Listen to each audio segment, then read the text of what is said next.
Emmett! Did you draw stubble dots on your face? No. You still got a beard! Told you, natural. Shave it. Oh, alright, I'll shave it, alright? No pleasing anybody. Now then, about the... Oh, that's the end of the sketch. Everything is awesome. Everything is cool when you're part of a team. Everything is awesome when you're living out a dream. Living out a dream. Everything is awesome. 'Cause it's good. Ain't it good now? Feeling nice. Feeling fine. Hello ladies and gentlemen, Nick here, and welcome to my review of The Lego Movie 2, the second part. So this is the sequel to 2014's The Lego Movie, which I do have a Blu-ray of. It's downstairs. It's technically a 3D Blu-ray, but with a 2D Blu-ray disc. I have to try and get the other two Lego films on Blu-ray, Batman and Ninjago, despite the latter not being that great. And also, when I rewatch The Lego Movie and do a review of that on the Retro channel, I'll probably do a mini ranking either there or here on the films. Anyway, so The Lego Movie 2. This is a really fun, entertaining follow-up. It's pretty much the first one, but, well, it has the same feel as the first one.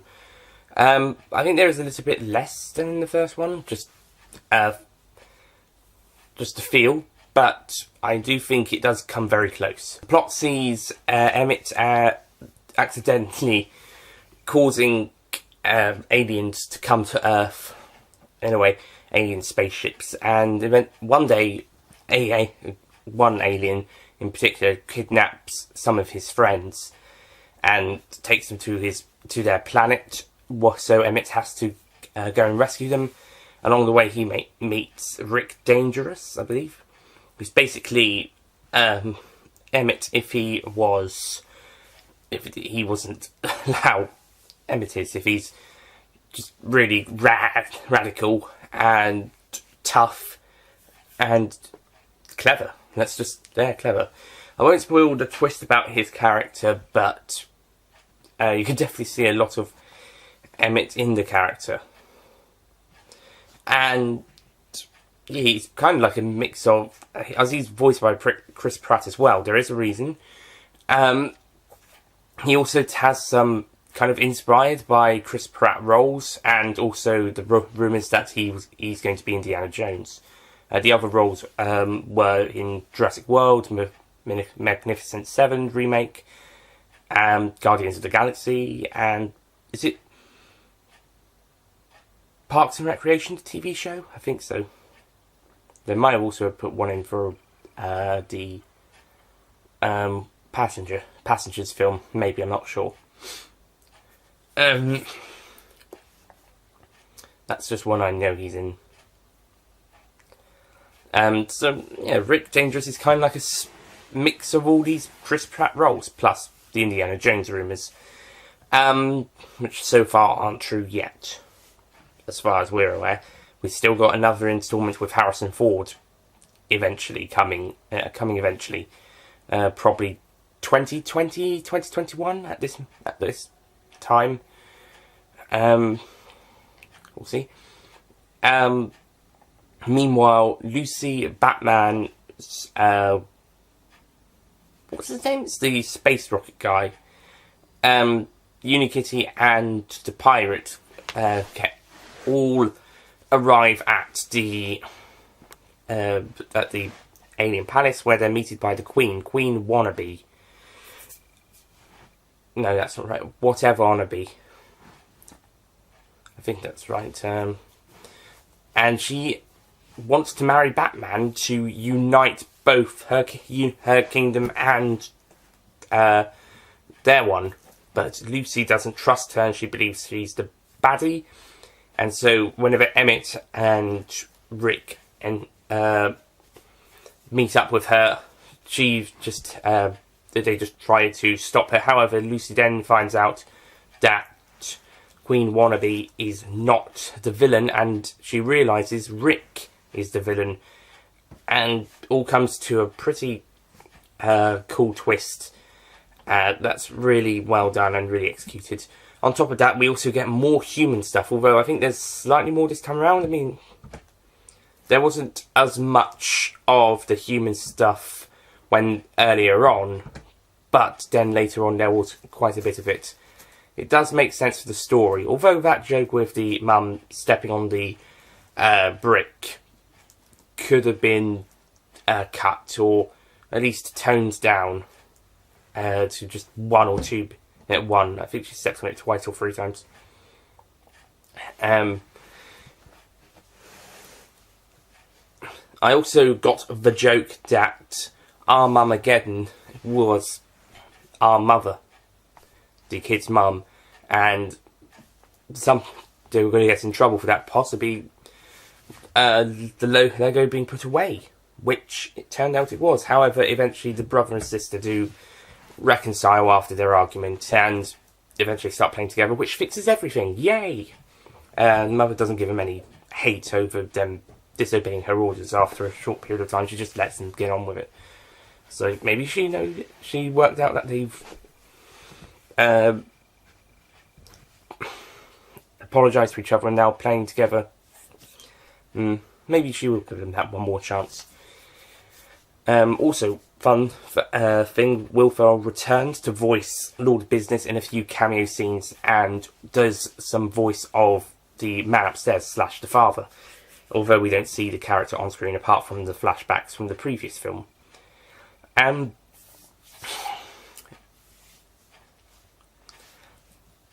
isn't a huge amount more to say. I really enjoyed the story. There was quite a lot of fun entertainment value. There was quite a couple of songs. Quite a few of them are very good, although this song is going to get stuck in your head. It's a bit of a...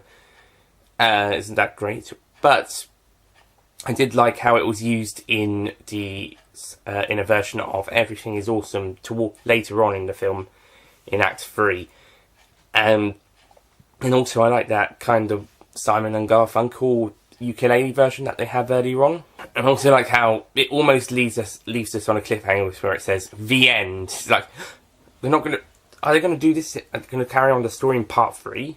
But thankfully the film isn't finished yet. They mentioned that they can't just leave it here. It can't be a dark ending. And then they have the last couple of scenes to wrap the story. Thank goodness. If they actually had done a part 1, part 2 thing, certainly part 2, which would be Lego Movie 3, would be, I don't know, this one's 5 years since the first Lego Movie film, so it could be another 5 years to that.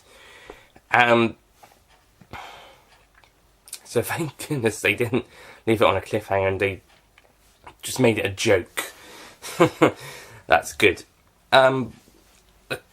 I think the characters are all great. I think the actors all do a great job with their roles, especially Chris Pratt doing, as well as Emmett also doing Rick. And I like how the relationship between Emmett and Lucy is. It's kind of a romantic, but they treat it more as a very strong friendship, or / minor romantic relationship. So they're not obsessing over it, and it's not too much. It's more like it's a one-up friendship.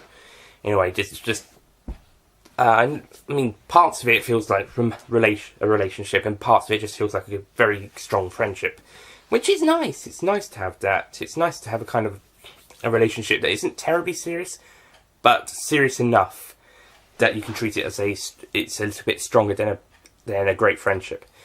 So that's cool. I also like the detail of how Unikitty was the pet cat at one point.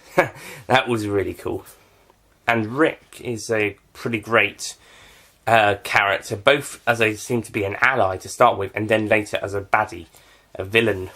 And the Raptors are all great, especially when they're named after characters from films like Connor, Ripley, and the other one. Okay, I don't know who the other one's supposed to be based off. I'm going to call him Dutch, because Predator's an action film from the 80s. Yeah, the Raptors are great, and there's some really great moments and with them, and they're really funny. Just acting just like people. There's a great bit where Emmett is tickling the stomach of a raptor, as you may have seen in the trailer. And Will Arnett once again gives us a perfect Batman performance for the third film he's in. It's brilliant. There's also, I think there may also be a slight reference to Batman at the start where he's on his own adventure with Lego Batman movie. However, Justice League were in that film, so maybe he and the Bat Gang or Bat Family are out doing their own adventures. Ray Fiennes also returned as the voice of Alfred for a bit, a few scenes earlier on as well. And also Richard Ayoade voices a British butler to Whatever You Want to Be, the ice cream cone. He's got some really funny comments. Dust. It's really great notes. And everyone just does a really great job. And some really fun, really entertaining, spectacular, great story, great fun, great music for the most part. It's just a ton of fun. There wasn't really that much problems with it apart from the fact I think it's like the first one, but not quite as good. I think the first one may be slightly better. I'm not sure. I'll rewatch the first one and see what I think. I might change my mind. I might think the second one might be even better. I do like the more sci-fi angle for this one, as we've got the space ones.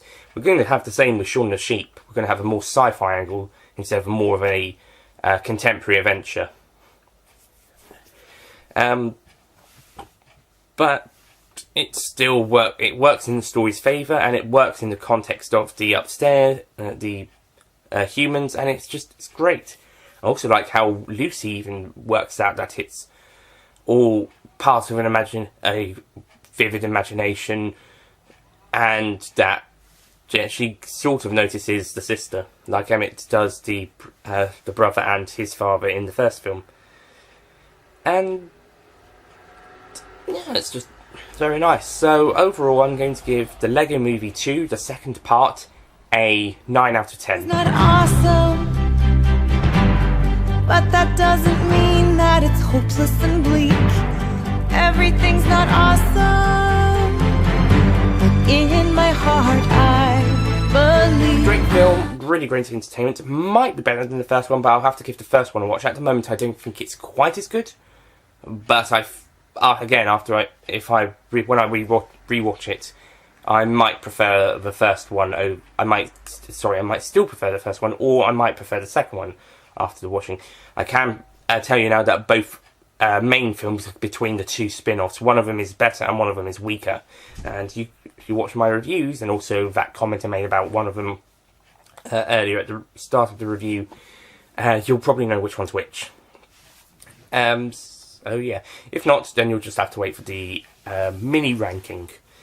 So that's it from my review of the Lego Movie 2, the second part. Thank you for watching, and I'll see you guys next time. Goodbye. This song's gonna get stuck inside your. This song's gonna get stuck inside your heart.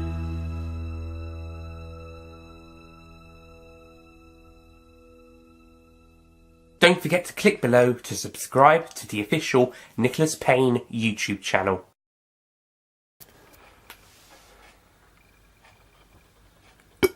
Excuse me. Excuse me.